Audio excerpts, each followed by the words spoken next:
छोटे से गांव के किनारे घने जंगल के पास एक पुरानी और टूटी सी झोपड़ी थी। उस झोपड़ी में गरीब किसान राजेश अपनी बूढ़ी माँ और बेटी रजनी के साथ रहता था। राजेश के पास बस कुछ छोटे छोटे खेत थे। उन्हीं खेतों में मेहनत करके वो अपने परिवार का पेट पालता था। हर दिन सुबह सूरज निकलने से पहले ही राजेश उठ जाता। ठंडी हवा चल रही होती, आसमान में हल्की लालिमा होती और गांव के ज्यादातर लोग अभी गहरी नींद में होते। लेकिन राजेश अपने पुराने हल और बैलों को लेकर खेत की तरफ निकल पड़ता। दरवाजे पर खड़ी उसकी माँ प्यार से कहती, बेटा राजेश, थोड़ा आराम भी कर लिया कर। दिन रात इतनी मेहनत करते करते तो बहुत थक जाता होगा। सुबह से शाम तक खेत में काम करता है, फिर भी चेहरे पर शिकन नहीं लाता। मुझे तेरी चिंता होती है बेटा। शरीर को भी थोड़ा आराम देना जरूरी होता है। माँ, अगर मैं मेहनत नहीं करूंगा तो हमारे घर का चूल्हा कैसे चलेगा? हमारी जरूरतें कैसे पूरी होंगी? मुझे पता है मेहनत मुश्किल होती है, लेकिन यही हमारी जिंदगी का सहारा है। जब तक मेरे हाथ पैर चल रहे हैं मैं मेहनत करता रहूंगा, ताकि आपको कभी किसी चीज की कमी महसूस ना हो। तभी उसकी बेटी रजनी दौड़ते हुए आती और कहती, बाबा जल्दी वापस आना, मैं आपका इंतजार करूंगी। देर मत करना, मुझे अच्छा लगता है जब आप जल्दी घर आ जाते हैं। राजेश अपनी बेटी के सिर पर प्यार से हाथ फेरता और खेत की ओर चल पड़ता। दिन भर वो खेत में पसीना बहाता रहता, कभी तेज धूप, कभी अचानक बारिश, लेकिन राजेश मेहनत करना कभी नहीं छोड़ता। राजेश ने कभी हार नहीं मानी। वो हमेशा अपनी माँ से कहता, ईश्वर ने हमें मेहनत करने के लिए हाथ दिए हैं। अगर हम सच्चे दिल से मेहनत करते रहेंगे तो एक ना एक दिन हमारी किस्मत जरूर बदलेगी। ईश्वर मेहनत करने वालों को कभी खाली हाथ नहीं लौटाते। माँ उसकी बात सुनकर चुपचाप भगवान से प्रार्थना करती।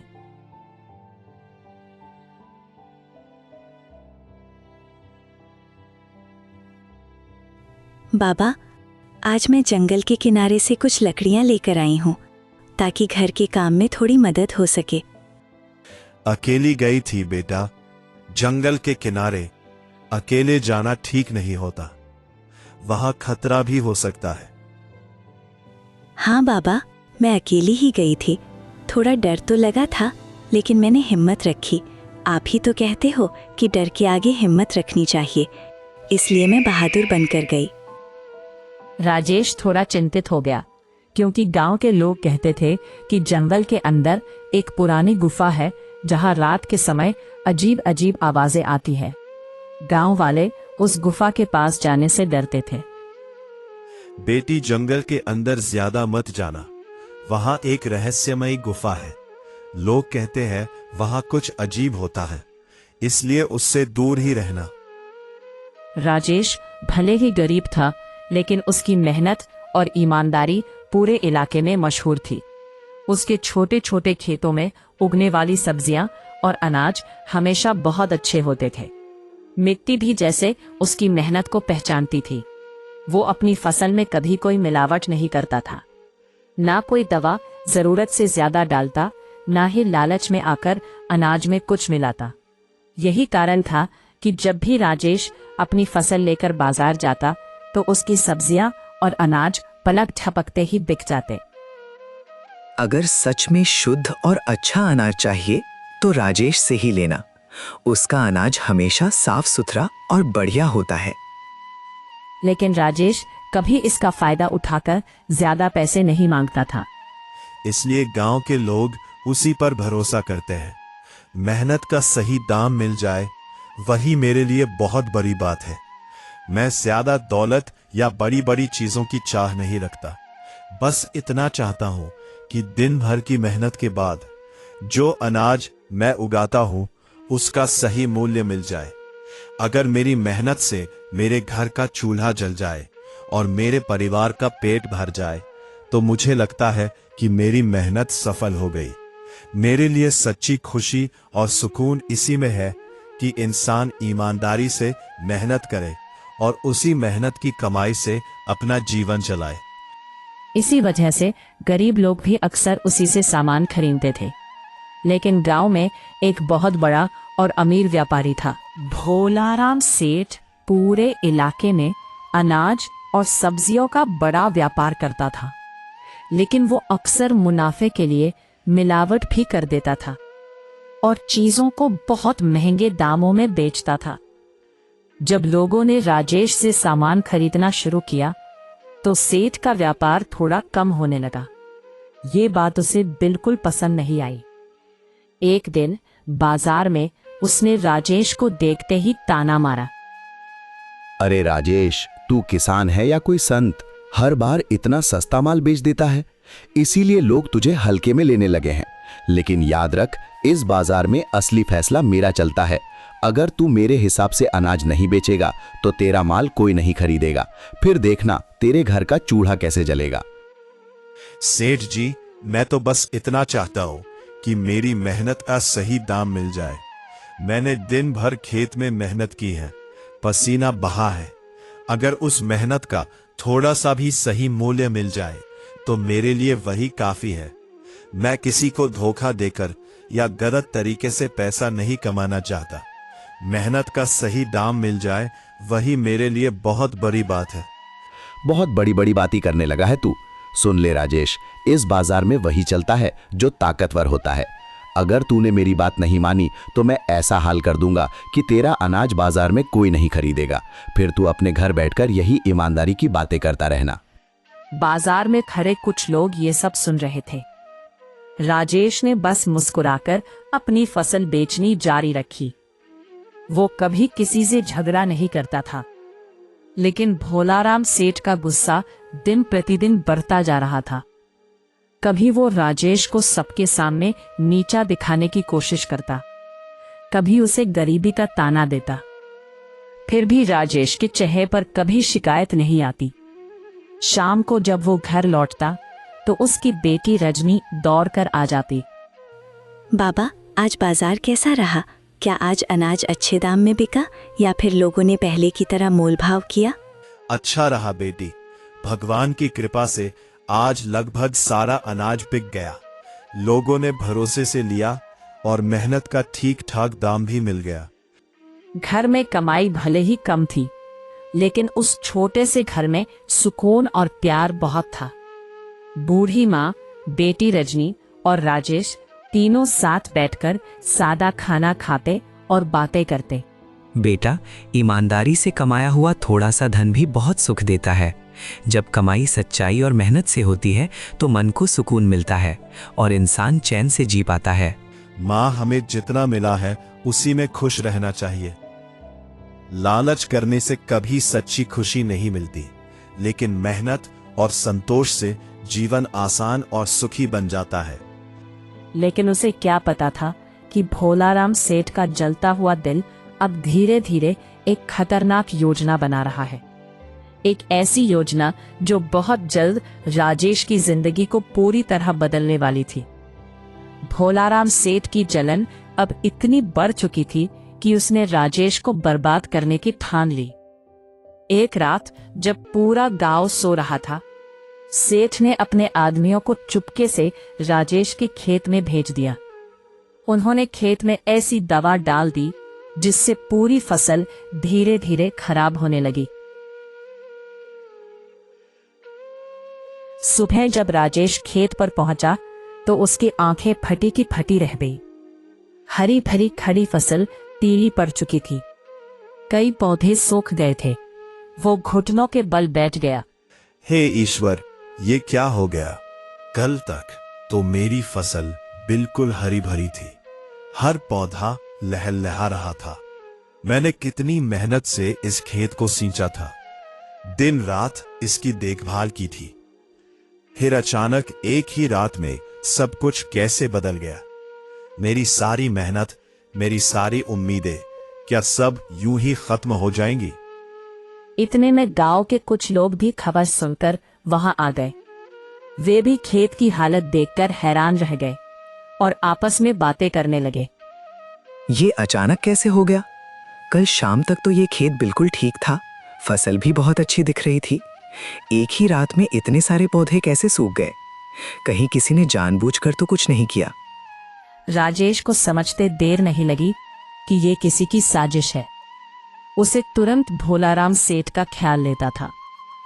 अगर ये सब सेठ का किया हुआ है तो मैं चुप नहीं बैठूंगा। मेरी मेहनत की फसल को इस तरह बर्बाद करना कोई छोटी बात नहीं है। मैंने दिन रात मेहनत करके इस खेत को सींचा था, हर पौधे को अपने बच्चे की तरह संभाला था। मैं पंचायत में जाकर न्याय मांगूंगा और सबके सामने सच रखूंगा, ताकि जिसने भी ये अन्याय किया है उसे उसकी सजा मिल सके। यह बात धीरे धीरे पूरे गांव में फैल गई। जब यह खबर भोलाराम सेठ तक पहुंची तो वो एक पल के लिए घबरा गया, लेकिन चालाक सेठ ने तुरंत एक नई और खतरनाक साजिश सोच ली। अगली सुबह वो खुद ही गांव की पंचायत में पहुंच गया। गांव के बड़े बुजुर्ग वहां बैठे थे। सेठ ने ऊंची आवाज में कहा, मुझे पंचायत से न्याय चाहिए। मेरे साथ बहुत बड़ा अन्याय हुआ है और मैं चाहता हूं कि गांव के सामने इस बात का फैसला हो। क्या बात है सेठ जी, आप इतने गुस्से और परेशानी में क्यों हैं? खुलकर बताइए कि आखिर मामला क्या है। मेरी सोने की अंगूठी चोरी हो गई है और मुझे पूरा शक है कि वो अंगूठी राजेश ने चुराई है। वही कल मेरे घर आया था, उसके बाद ही अंगूठी गायब हुई है। यह सुनते ही पंचायत में सन्नाटा छा गया। उसी समय किसी ने राजेश को बुला लिया। राजेश अपनी बूढ़ी माँ और बेटी रजनी के साथ वहां पहुंचा। राजेश सेठ कह रहा है कि उसकी सोने की अंगूठी तुमने चुराई है। क्या ये सच है? पंचायत के सामने सच सच बता दो ताकि सही फैसला हो सके। राजेश की आंखों में हैरानी और दुख दोनों साफ दिखाई दे रहे थे। इतने बड़े इल्जाम से उसका दिल टूट गया था। मुखिया जी, मैं गरीब जरूर हूं, लेकिन चोर नहीं हूं। मैंने किसी की अंगूठी नहीं चुराई। मैं मेहनत से कमाने वाला आदमी हूं। किसी की चीज पर बुरी नजर डालना तो दूर, ऐसा सोच भी नहीं सकता। मेरा बेटा ऐसा काम कभी नहीं कर सकता। मैंने इसे हमेशा ईमानदारी और मेहनत की सीख दी है। ये किसी की चीज चुराने वाला नहीं है। अगर राजेश सच बोल रहा है तो फिर उसके घर की तलाशी ले ली जाए। पंचायत के सामने उसके घर को अच्छे से देख लिया जाए। अगर वहां मेरी अंगूठी नहीं मिली तो मैं भी मान जाऊंगा कि राजेश बेगुनाह है। पंचायत के लोग एक दूसरे का चेहरा देखने लगे। कुछ देर सोचने के बाद मुखिया ने कहा, सच जानने का एक ही तरीका है। हम सब अभी राजेश के घर चलेंगे और वहां अच्छी तरह तलाशी ली जाएगी। पंचायत के सामने सब कुछ साफ हो जाएगा और फिर उसी के अनुसार फैसला किया जाएगा। पंचायत के कई लोग, भोलाराम सेठ और गांव के कुछ और लोग राजेश के साथ उसके छोटे से घर की तरफ चल पड़े। राजेश की बूढ़ी माँ और छोटी बेटी रजनी भी डरते डरते उनके पीछे चल रही थी। राजेश का दिल बहुत तेज धड़क रहा था। उसे अपने ऊपर पूरा भरोसा था कि उसने कोई चोरी नहीं की। कुछ ही देर में सब लोग राजेश की झोपड़ी के सामने पहुंच गए। वो छोटी सी झोपड़ी थी, मिट्टी की दीवारें, ऊपर से घास फूस की छत और अंदर बहुत कम सामान। राजेश, हमें तुम्हारे घर की तलाशी लेनी पड़ेगी। पंचायत के सामने सच जानना जरूरी है, तभी इस मामले का सही फैसला हो पाएगा। मुखिया जी, मुझे किसी तलाशी से कोई डर नहीं है। आप पूरे घर की तलाशी ले लीजिए, हर कोना देख लीजिए। मेरे पास छुपाने के लिए कुछ भी नहीं है। अगर आपको अंगूठी मिल जाए तो पंचायत जो भी सजा देगी मुझे मंजूर होगी, लेकिन मैं फिर भी यही कहूंगा कि मैंने कोई चोरी नहीं की है। मैंने किसी की चीज को हाथ तक नहीं लगाया। पंचायत के 2-3 लोग झोपड़ी के अंदर गए। उन्होंने धीरे धीरे हर जगह देखना शुरू किया। कभी पुराने बर्तन उठाकर देखते, कभी कोने में रखी टोकरी को उलटते, कभी खाट के नीचे झांकते। राजेश बाहर खड़ा सब देख रहा था। उसकी माँ ईश्वर का नाम जप रही थी। कुछ देर तक तो कुछ भी नहीं मिला। राजेश के दिल में थोड़ी उम्मीद जागने लगी। लेकिन तभी एक आदमी ने अचानक जोर से आवाज लगाई। रुको, यहाँ कुछ चमक रहा है, जरा देखो तो सही। अरे, ये तो सोने की अंगूठी है। एक पल के लिए पूरा माहौल सन्न रह गया। नहीं, ये अंगूठी मेरी नहीं है। मैंने इसे कभी नहीं देखा। मुझ पर झूठा इल्जाम लगाया जा रहा है। ये झूठ है, मेरा बेटा ऐसा नहीं कर सकता। किसी ने जानबूझकर हमारे घर में ये अंगूठी रखी है ताकि राजेश को बदनाम किया जा सके। भोलाराम सेठ के चेहरे पर तुरंत नकली हैरानी आ गई। लेकिन अब पंचायत के लोग एक दूसरे की तरफ देखने लगे, क्योंकि अंगूठी सच में राजेश के घर से मिली थी। देखा, मैंने कहा था ना, यही चोर है। अब सबके सामने सच आ गया। अंगूठी इसके ही घर से मिली है। अब तो सबूत भी मिल गया। ऐसे आदमी को हमारे गांव में रहने का कोई हक नहीं है। जो चोर है उसे सख्त सजा मिलनी चाहिए ताकि दूसरे भी डरे। मैंने चोरी नहीं की। मुझ पर भरोसा कीजिए, मैं कभी किसी की चीज नहीं चुराऊंगा। ये सब झूठा इल्जाम है। मैंने चोरी नहीं की। मुझ पर भरोसा कीजिए, मैं कभी किसी की चीज नहीं चुराऊंगा। ये सब झूठा इल्जाम है। लेकिन उसकी बात सुनने वाला कोई नहीं था। गांव वाले भोलाराम की तरफ देखकर सिर हिला रहे थे और किसी ने राजेश की ओर ध्यान ही नहीं दिया। अगर आज ऐसे चोर को सजा नहीं मिली तो कल कोई भी आदमी चोरी करने लगेगा। गांव की शांति और नियमों की रक्षा के लिए मैं इसे बर्दाश्त नहीं कर सकता। कोई भी ऐसा काम करे तो उसका अंजाम यही होना चाहिए ताकि बाकी लोग सबक सीखें। ऐसे आदमी को गांव से निकाल देना चाहिए। इसे यहाँ रहने का कोई हक नहीं। ऐसे आदमी को गांव से निकाल देना चाहिए। इसे यहाँ रहने का कोई हक नहीं। राजेश, पंचायत के सामने ये मामला बहुत गंभीर है। तुम्हारे घर से अंगूठी मिली है और यही सबसे बड़ा सबूत माना जा रहा है। हमारे पास इसी आधार पर फैसला करना होगा। हमें सच जानना है और उसी अनुसार न्याय करना है। मुखिया जी, मैं गरीब जरूर हूं, लेकिन चोर नहीं हूं। मैंने किसी की चीज हाथ नहीं लगाई। किसी ने जानबूझकर मुझे फंसाया है ताकि मुझे बदनाम किया जा सके। लेकिन पंचायत के कई लोग अब सेठ की बातों में आ चुके थे। मत करो ऐसा। हम कहाँ जाएंगे? हमारा तो यही एक घर है, यही हमारी जिंदगी है। पंचायत का निर्णय है कि धनिया को चोरी के अपराध में आज से इस गांव से निकाल दिया जाए। यह फैसला गांव की शांति और कानून के लिए लिया गया है। यह सुनते ही राजेश जैसे पत्थर का बन गया। उसकी माँ की आंखों से आंसू बहने लगे। रजनी रोने लगी। राजेश, तुम्हें आज ही इस गांव को छोड़ना होगा। अब से इस गांव में तुम्हारा कोई हक या अधिकार नहीं रहेगा, ना खेतों पर, ना पानी के स्रोतों पर, ना किसी भी गांव की किसी सुविधा पर। यह कठिन निर्णय है, लेकिन पंचायत के आदेश के मुताबिक इसे मानना ही पड़ेगा। यह सुनकर रजनी ने एक बार पूरे गांव की तरफ देखा। वो वही गांव था जहां उसने बचपन बिताया था, जहां उसके पिता रहते थे, जहां उसने अपने खेतों में दिन रात मेहनत की थी। लेकिन आज उसी गांव से उसे एक चोर समझकर निकाल दिया जा रहा था। भोलाराम सेठ दूर खड़ा यह सब देख रहा था। उसके चेहरे पर एक हल्की संतुष्टि भरी मुस्कान थी, क्योंकि उसकी साजिश सफल हो चुकी थी। शाम होते होते राजेश ने अपनी झोपड़ी से थोड़े बहुत सामान बांध लिए। उसकी माँ और रजनी उसके साथ खड़ी थी। तीनों धीरे धीरे गांव से बाहर निकलने लगे। सूरज ढल रहा था और सामने घना जंगल दिखाई दे रहा था। उन्हें नहीं पता था कि अब वे कहाँ जाएंगे, लेकिन किस्मत उन्हें धीरे धीरे उसी जंगल की रहस्यमय गुफा की तरफ ले जा रही थी, जहां से उनकी जिंदगी की कहानी एक बिल्कुल नया मोड़ लेने वाली थी। तीनों दर दर भटकते हुए जंगल के रास्तों पर चल रहे थे। कभी दूर से किसी पक्षी की आवाज आती, कभी झाड़ियों में कोई जानवर सरसराता। धनिया बार बार पीछे मुड़कर गांव की तरफ देखता, लेकिन अब वहां लौटने का कोई रास्ता नहीं था। उसके दिल में एक ही बात बार बार चुभ रही थी। उसे गांव से निकाले जाने का उतना दुख नहीं था जितना इस बात का था कि उस पर चोरी का झूठा इल्जाम लगा दिया गया था।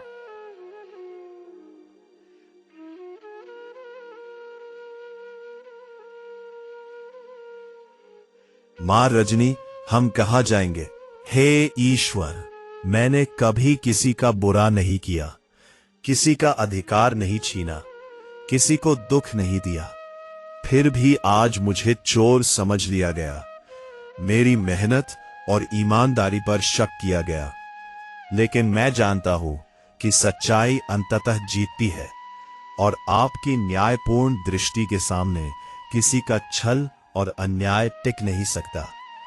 उसकी आंखें भर आई, लेकिन वो अपने आंसू अपनी माँ और बेटी के सामने छुपा रहा था। तभी रजनी ने धीरे से कहा, बाबा, मुझे याद है जब मैं जंगल से लकड़ियाँ लेने आती थी तो रास्ते में एक बहुत बड़ा पेड़ है। उसका तना इतना चौड़ा है कि उसके नीचे हम लोग आराम से रात बिता सकते हैं। वहाँ थोड़ा सा खुला मैदान भी है। सच कह रही हो बेटी, इतना बड़ा पेड़ है कि हम सब वहाँ आराम से रात बिता सकते हैं। हाँ बाबा, वहाँ ज़मीन भी साफ है और सुरक्षित लगती है। अगर आप चाहें तो हम आज की रात वहीं रुक सकते हैं। मैं आपको रास्ता दिखा दूंगी। राजेश ने अपनी माँ की तरफ देखा। बूढ़ी माँ बहुत थक चुकी थी। बेटा, अगर सच में ऐसा बड़ा और सुरक्षित पेड़ है तो वहीं चलकर थोड़ा आराम कर लेते हैं। रास्ते में थकान भी कम होगी और हम सब एक साथ ठहरकर रात गुजार सकते हैं। तीनों उसी दिशा में चल पड़े। कुछ देर बाद सच में उन्हें एक बहुत बड़ा और पुराना पेड़ दिखाई दिया। उसकी मोटी जड़ डेज जमीन से बाहर निकली हुई थी और उसकी शाखाएं चारों तरफ फैली हुई थी। पेड़ इतना बड़ा था कि उसके नीचे काफी जगह खाली थी। राजेश ने चारों तरफ देखा। जंगल धीरे धीरे अंधेरे में डूब रहा था। आज की रात हम यहीं रुकेंगे। यहाँ ठहरना सुरक्षित रहेगा और थोड़ी देर आराम भी हो जाएगा। बाबा, आप और दादी यहीं आराम से बैठिए, मैं थोड़ी देर में वापस आती हूँ। कहाँ जा रही हो बेटी इतनी रात में? पास में कुछ फल वाले पेड़ हैं, मैं दादी के लिए ताज़ा और मीठे फल लेकर आती हूँ। जल्दी आ जाऊंगी बाबा। राजेश कुछ कह पाता उससे पहले ही रजनी पास की झाड़ियों की तरफ चली गई। थोड़ी देर बाद वो वापस लौटी। उसके हाथों में कुछ जंगली फल थे। उसने वो फल अपनी दादी के हाथ में रख दी। बेटी, तो खुद खा ले, मुझे कोई फर्क नहीं पड़ेगा। पहले आप खाइए दादी, आप सबसे ज़्यादा थकी हुई हैं। मैं तब तक इंतज़ार कर लूँगी। आपका पेट भरा होना ज़रूरी है। बाबा, आप दुखी मत होइए, आपने कभी कुछ गलत नहीं किया। सब जानते हैं कि आप सच्चे और ईमानदार इंसान हैं। एक दिन ज़रूर आएगा जब सबको सच पता चल जाएगा और तब सभी लोग समझेंगे कि आप बेगुनाह हैं। अपनी बेटी यह बात सुनकर राजेश की आंखें भर आई। बूढ़ी माँ आसमान की तरफ देख रही थी। तारों से भरा आसमान जैसे उन्हें दिलासा दे रहा था। पेड़ के नीचे बैठे बैठे काफी समय बीत चुका था। रात धीरे धीरे गहरी होने लगी थी। आसमान में काले बादल गिर आए थे और ठंडी हवा चलने लगी थी। अचानक बिजली चमकी और कुछ ही पलों बाद तेज बारिश शुरू हो गई। पहले तो हल्की हल्की बूंदें गिरने लगी, लेकिन देखते ही देखते बारिश बहुत तेज हो गई। पेड़ की घनी शाखाएं कुछ देर तक उन्हें बचाती रही, लेकिन जल्द ही पानी की बूंदें नीचे तक आने लगी। बूढ़ी माँ कांपने लगी। रजनी भी अपने पिता के पास सिमट गई। राजेश ने चारों तरफ चिंतित होकर देखा। अगर ऐसे ही बारिश होती रही तो हम सब पूरी तरह भीग जाएंगे और तब बीमार पड़ने का डर भी रहेगा। हमें तुरंत कहीं ऐसा स्थान ढूंढना होगा जहां हम सिर छुपा सकें और थोड़ी देर के लिए सुरक्षित रह सके। यह सोचकर राजेश तुरंत उठ खड़ा हुआ। वो बारिश में भीगते हुए आसपास जगह ढूंढने लगा। जंगल में अंधेरा था और हर तरफ पानी की आवाज गूंज रही थी। कुछ देर तक इधर उधर देखने के बाद अचानक उसकी नजर थोड़ी दूर पहाड़ी के पास बने एक अंधेरे से मुंह पर पड़ी। वो ध्यान से देखने लगा। बारिश की चमकती बिजली में उसे साफ दिखाई दिया। वो एक गुफा थी। राजेश जल्दी से अपनी माँ और गौरी के पास आया और बोला, चलो, मुझे सामने एक गुफा दिखाई दे रही है। वहां जाकर हम बारिश से बच सकते हैं और थोड़ा आराम कर सकते हैं। जल्दी चलते हैं, बारिश तेज हो रही है। तीनों जल्दी जल्दी उस तरफ चल पड़े।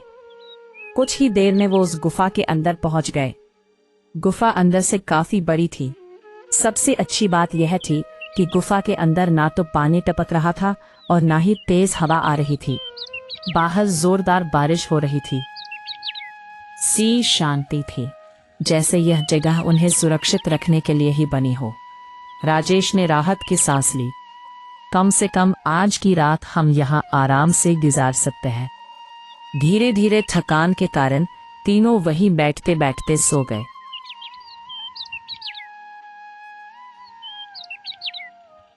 सुबह जब राजेश की आंख खुली तो बारिश रुक चुकी थी। गुफा के बाहर से हल्की धूप अंदर आ रही थी। पक्षियों की चहचहट फिर से जंगल में सुनाई देने लगी थी।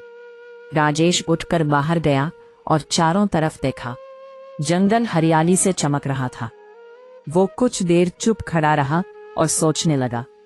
फिर वो गुफा के अंदर वापस आया। उसकी माँ और रजनी भी अब जाग चुकी थी। जब तक हमें रहने के लिए कोई और जगह नहीं मिल जाती, हम इसी गुफा में रहेंगे। बूढ़ी माँ ने सहमति में सिर हिलाया। रजनी भी खुश हो गई। दिन बीतने लगे। धीरे धीरे गुफा ही राजेश, उसकी माँ और रजनी का नया घर बन गई। सुबह राजेश जंगल से लकड़ियां और फल लाता। रजनी गुफा के अंदर साफ सफाई करती और बूढ़ी माँ पास बैठकर ईश्वर का नाम जपती रहती। गरीबी अभी भी थी, लेकिन तीनों एक दूसरे के साथ होने से संतुष्ट थे। एक दिन सुबह रजनी गुफा के अंदर झाड़ू लगा रही थी। वो धीरे धीरे गुफा के कोने कोने की धूल साफ कर रही थी। झाड़ू लगाते लगाते वो गुफा के पीछे वाले हिस्से तक पहुंच गई। वहां पत्थरों के बीच कुछ अजीब सा दिखाई दिया। रजनी रुक गई। उसे लगा जैसे वहां कोई पुरानी थैली पड़ी हो। उसने झुककर उसे उठाया। उस थैली के अंदर चमकते हुए सोने के सिक्के भरे हुए थे। रजनी घबराकर जोर से चिल्लाई, बाबा, बाबा जल्दी आइए। रजनी ने कांपते हाथों से वो थैली अपने पिता को दिखाई। राजेश ने जब अंदर देखा तो वह भी कुछ पल के लिए हक्का बक्का रह गया। थैली में सचमुच बहुत सारे सोने के सिक्के थे। बूढ़ी माँ भी पास आ गई। लगता है भगवान ने हमारी सच्चाई और हमारे दुखों को देखकर हम पर दया की है। उसने हमें कठिन समय में सहारा दिया, हमारी मेहनत और ईमानदारी को महत्व दिया और अब हमें सुख, सुरक्षा और सम्मान मिला है। सच में उसकी कृपा से ही आज हमारा परिवार खुशहाल और सुरक्षित है। रजनी कुछ देर तक चुप खड़ा रहा। उसकी आंखों में आंसू आ गए। लगा जैसे ईश्वर ने आखिरकार उसकी ईमानदारी का फल दे दिया हो। अब हमें इस जंगल में रहने की जरूरत नहीं है। कुछ ही दिनों में राजेश ने उन सिक्कों में से थोड़ा सा इस्तेमाल करके पास के एक दूसरे गांव में छोटा सा घर खरीद लिया। वो अपनी माँ और रजनी के साथ वहां रहने लगा। धीरे धीरे उसने फिर से छोटा सा खेत भी ले लिया और मेहनत करने लगा। अब उनकी जिंदगी पहले से कहीं बेहतर हो गई थी। घर में खुशहाली लौट आई थी। बूढ़ी माँ अक्सर ईश्वर को धन्यवाद देती। लेकिन कुछ ही समय में राजेश के अमीर बनने की खबर दूर दूर तक फैल गई। ये बात आखिरकार भोलाराम सेठ के कानों तक भी पहुंच गई। जब उसने सुना कि जिसे उसने गांव से निकलवा दिया था वही भोलाराम अब अमीर हो गया है, तो वो एकदम हक्का बक्का रह गया। वो गुस्से और हैरानी से बोला, ये कैसे हो सकता है? वो गरीब किसान जिसने कभी किसी से कुछ नहीं लिया, इतना मेहनती और ईमानदार रहा, अब इतना अमीर कैसे बन गया? ये तो किसी ने सोचा भी नहीं होगा। सेठ को जल्द ही पता चल गया कि राजेश को जंगल की गुफा में सोने के सिक्के मिले थे। ये सुनते ही भोलाराम सेठ की आंखों में लालच चमकने लगा। अगर सच में उस गुफा ने सोने के सिक्कों की थैली मिली थी तो इसका मतलब ये है कि वहां और भी खजाने छुपे हुए हो सकते हैं। शायद वो गुफा किसी पुराने राजाओं या अमीर व्यक्तियों का खजाना रही हो। अगर मैं जल्दी ही वहां पहुंचूं और सारी चीजें खोज लूं तो मैं भी अमीर बन सकता हूं। हाँ, यही मौका है जो कभी दोबारा नहीं मिलेगा। इस बार मैं किसी को रोकने नहीं दूंगा और खुद ही सब कुछ अपने नाम कर लूंगा। लालच से भरा हुआ सेठ उसी समय जंगल की तरफ निकल पड़ा। वो जल्दी जल्दी उस गुफा के पास पहुंचा जहां कभी राजेश रहा करता था। गुफा अब शांत और खाली थी। सेठ की आंखों में लालच साफ दिखाई दे रहा था। वो तेजी से गुफा के अंदर जाने लगा। उसे बस एक ही चीज चाहिए थी, खजाना। देखिएगा, लेकिन उसे ये नहीं पता था कि लालच में उठाया गया उसका ये कदम उसकी जिंदगी का सबसे बड़ा सबक बनने वाला है। वो मन ही मन सोच रहा था, अगर राजेश को यहाँ सोने के सिक्के मिले थे तो जरूर यहाँ और भी खजाना होगा। लालच में वो गुफा के अंदर और गहराई तक जाने लगा। कुछ देर बाद अचानक उसकी नजर एक पत्थर के पीछे पड़ी एक पुरानी थैली पर गई। सेठ जल्दी से वहां दौड़ा। उसने थैली उठाकर खोली और जैसे ही अंदर देखा उसकी आंखें चमक उठी। उस थैली में भी सोने के कई सिक्के भरे हुए थे। आज तो मेरी किस्मत खुल गई। आखिरकार मेहनत और भाग्य दोनों मेरे साथ हैं। अब मैं वही कर सकता हूँ जो हमेशा चाहता था, इतना धन जमा करूं कि कोई मुझसे टक्कर भी ना ले सके। सेठ खुशी से हंस पड़ा। उसने जल्दी से वो थैली हाथ पर रख ली।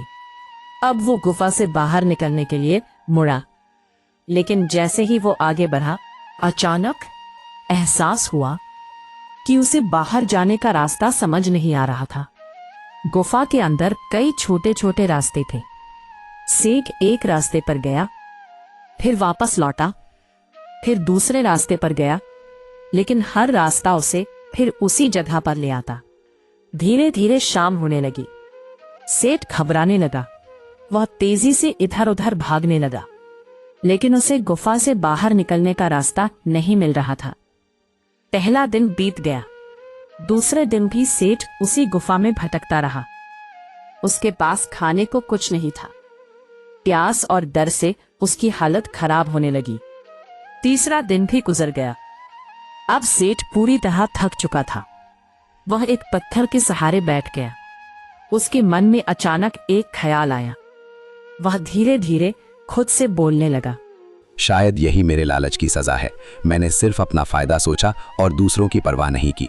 अब ये सोना मेरे हाथों में है, लेकिन ऐसा लग रहा है जैसे ये मुझे बंधक बना रहा है। शायद जब तक मैं इसे पकड़े रहूंगा तब तक मैं इस गुफा से बाहर नहीं निकल पाऊंगा। ये खजाना मेरे लिए वरदान नहीं बल्कि एक फंदा बन गया है और अब मुझे इसका सामना करना ही पड़ेगा। कुछ पल सोचने के बाद उसने वह सोने की थैली जमीन पर रख दी। फिर धीरे धीरे पीछे मुड़ा और बिना उस थैली को उठाए तेजी से आगे बढ़ने लगा। कुछ ही देर बाद अचानक उसे दूर से हल्की रोशनी दिखाई दी। वह उसी दिशा में भागा और कुछ पलों बाद वह गुफा के बाहर पहुंच गया। ताज़ी हवा उसके चेहरे से टकराई। सेठ जमीन पर बैठ गया और जोर जोर से सांस लेने लगा। उसकी जान में जान आ गई थी, लेकिन उसी समय उसके दिल में भारी पछतावा भी होने लगा। वह सोचने लगा, अगर मैंने लालच में आकर राजेश के साथ गलत नहीं किया होता तो आज मुझे ये दिन नहीं देखना पड़ता। अगर मैंने उसकी मेहनत और ईमानदारी का सम्मान किया होता, उसे गांव से नहीं निकाला होता, तो शायद मैं आज इस गुफा में फंसा नहीं होता। मेरी अपनी लालच और अधूरी चालाकियों ने मुझे यहाँ तक पहुँचाया है। अब समझ आया कि दूसरों के अधिकारों की चोरी करके कोई कभी सच्ची खुशी या अमीरी हासिल नहीं कर सकता। अब उसे समझ आ चुका था कि लालच इंसान को अंधा बना देता है और कभी कभी वही लालच इंसान को ऐसी मुसीबत में डाल देता है जहां से निकलना बहुत मुश्किल हो जाता है। भोलाराम सेठ धीरे धीरे गांव की तरफ लौटने लगा, लेकिन इस बार उसके मन में खजाने का लालच नहीं बल्कि अपनी गलती का पछतावा था। कुछ समय बाद पूरे गांव में धीरे धीरे यह बात फैल गई कि राजेश पर लगाया गया चोरी का इल्जाम झूठा था। गांव के कुछ पुराने बुजुर्ग और लोग जिन्होंने सब देखा था अब मुखर होकर कहने लगे, राजेश तो हमेशा ईमानदार और मेहनती रहा है। उसने कभी किसी का फायदा नहीं लिया, हमेशा अपने पसीने की कमाई से घर चलाया। हमें ये नहीं भूलना चाहिए कि सच्चाई और ईमानदारी ही असली ताकत है। अब समय है कि हम उसका सम्मान वापस दें, उसे सही जगह और उसका हक लौटाएं। जिसने भी उसके साथ अन्याय किया उसे समझना चाहिए कि सच का सामना करना ही पड़ता है। इस बात का पता पंचायत तक पहुंच गया। सभी सरपंच और पंचायत के लोग जिन्होंने पहले फैसला सुनाया था अब खुद जाकर हालात की जांच करना चाहते थे। एक दिन गांव के मुख्य सरपंच अपने कुछ भरोसेमंद आदमियों के साथ पास के गांव में जाकर राजेश के नए घर पहुंचे। वे चाहते थे कि राजेश को वापस गांव बुलाया जाए और उसे उसका सही सम्मान लौटाया जाए। राजेश, हम जानते हैं कि तुम्हारे साथ बहुत बड़ा अन्याय हुआ है। हमने अब सब कुछ देखा और समझा है। कृपया गांव लौटाओ। हम तुम्हें सम्मान देंगे, तुम्हारा हक वापस करेंगे और सभी अपनी गलतियां मानेंगे। तुम्हारे बिना ये गांव अधूरा है। लेकिन राजेश ने शांत और दृढ़ स्वर में जवाब दिया। मुखिया जी, मैं आभारी हूं कि आप सच को जानने और मेरे पक्ष में खड़े होने आए, लेकिन मैं अभी इस गांव को नहीं छोड़ सकता। यह गांव ही वो जगह है जिसने मुझे मदद दी, मुझे यहां सम्मान दिया और मेरी मां और बेटी के लिए एक सुरक्षित ठिकाना बनाया। यहां की मिट्टी, यहां के लोग और यहां की मेहनत मुझे जोड़ती है। जब तक मैं यहां हूं, मैं इस गांव को नहीं छोड़ूंगा और अपनी मेहनत और ईमानदारी से इसे और भी बेहतर बनाने की कोशिश करूंगा। राजेश की यह बात सुनकर सरपंच कुछ पल के लिए चुप रह गए। फिर उन्होंने धीरे धीरे सिर झुकाया और स्वीकार किया। राजेश, हम तुम्हारे फैसले का पूरी तरह सम्मान करते हैं। तुम्हारे फैसले में तुम्हारी समझदारी और धैर्य झलकता है, और इस बार हमें यह भी सुनिश्चित करना होगा कि भोलाराम सेठ को उसके किए का उचित दंड दिया जाए, ताकि वो और किसी के साथ ऐसा अन्याय ना कर सके, और सबको ये संदेश मिले कि जो भी ईमानदारी और मेहनत के रास्ते पर चलता है उसका हक कभी दबाया नहीं जा सकता। गांव लौटकर पंचायत ने फैसला सुनाया। भोलाराम सेठ को जुर्माने के रूप में दंडित किया गया और उसे गांव से हमेशा के लिए निकाल दिया गया। सब लोग इस फैसले से संतुष्ट हुए। अब राजेश के नाम पर फिर से सम्मान और भरोसा लौट आया। गांव के लोग खुश थे कि सच्चाई हमेशा जीतती है। राजेश की मां और रजनी भी अपने बेटे और पिता के गौरव से खुश थी। राजेश अब अपने गांव में सुरक्षित और सम्मानित रह सकता था। वह जानता था कि ईमानदारी और मेहनत का फल देर से सही लेकिन निश्चित रूप से मिलता है। रजनी अपने पिता की ओर देखकर मुस्कुराई और बोली, बाबा देखो, सच की जीत हमेशा होती है। चाहे कितनी भी मुश्किलें आएं, सच्चाई और ईमानदारी का मार्ग कभी खाली नहीं जाता। मुझे लगता है कि हम सब ने ये सच में महसूस किया। हाँ बेटी, और यही सीख हमें हमेशा याद रखनी चाहिए। ईमानदारी, मेहनत और सच्चाई का मार्ग ही असली ताकत है। अगर हम इसे अपनाएं तो कोई भी चुनौती हमें नहीं हरा सकती। यही रास्ता हमें सही मंजिल तक ले जाता है।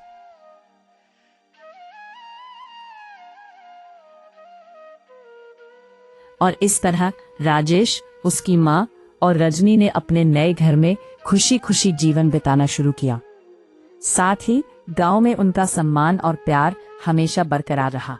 राजेश, उसकी मां और गौरी अब अपने छोटे से घर में सुरक्षित और खुशहाल जीवन बिता रहे थे। घर में चारों तरफ हल्की धूप और हरियाली की खुशबू थी। बाबा देखो, अब हमारे पास अपना घर है और हम पूरी तरह सुरक्षित हैं। मैं बहुत खुश हूँ कि हम सब साथ हैं और अब डर नहीं लगता। हाँ बेटी, ये सब तुम्हारी हिम्मत, समझदारी और सच्चाई की वजह से संभव हुआ। हमारा घर अब सिर्फ ईंट पत्थर का नहीं रह गया है। ये प्यार, विश्वास और ईमानदारी का घर बन गया है। यहाँ हर कोना हमारी मेहनत और अच्छाई की गवाही देता है। बेटा, तुमने हमेशा मेहनत और ईमानदारी को चुना। आज यही हमें सबसे बड़ी खुशियां दे रही हैं। तुम्हारे कारण हमारा परिवार सुरक्षित और खुशहाल है। रजनी, याद रखना, किसी भी मुश्किल में डरना नहीं, हमेशा सच का साथ देना और नेक दिल रहना, यही हमें सही रास्ता दिखाता है और हर संकट में हमारी मदद करता है। हाँ बाबा, मैं हमेशा सच और ईमानदारी का मार्ग चुनूंगी। हम सब मिलकर इस घर को खुशियों, प्यार और सुरक्षा का घर बनाए रखेंगे। आज हमारे घर में सिर्फ सुख और प्यार है। अब हम कभी किसी झूठ, लालच या डर से परेशान नहीं होंगे। हमारी मेहनत, सच्चाई और हिम्मत हमें हमेशा मजबूत बनाए रखेगी। घर के चारों कोनों में खुशियों की गूंज थी। खिड़कियों से हल्की हवा आती और पक्षियों की चहचहाट घर में संगीत की तरह गूंजती। रजनी अपने पिता के पास बैठकर मुस्कुरा रही थी। राजेश अपने खेत और घर की ओर देखकर संतोष महसूस कर रहा था और उसकी मां दोनों के बीच बैठकर शांत और गर्वित थी। अब उनके जीवन में सच्चाई, मेहनत और ईमानदारी का फल हर रोज दिखाई देता था और ये घर हमेशा खुशियों और प्यार से भरा रहता। राजेश ने साबित कर दिया कि सच्चाई और ईमानदारी कभी हारती नहीं। समय चाहे जितना कठिन क्यों ना हो, अंत में जीत हमेशा सच की ही होती है। आपको यह कहानी कैसी लगी कमेंट करके बताइए। राजेश के नाम 2 प्यारी सी लाइंस जरूर।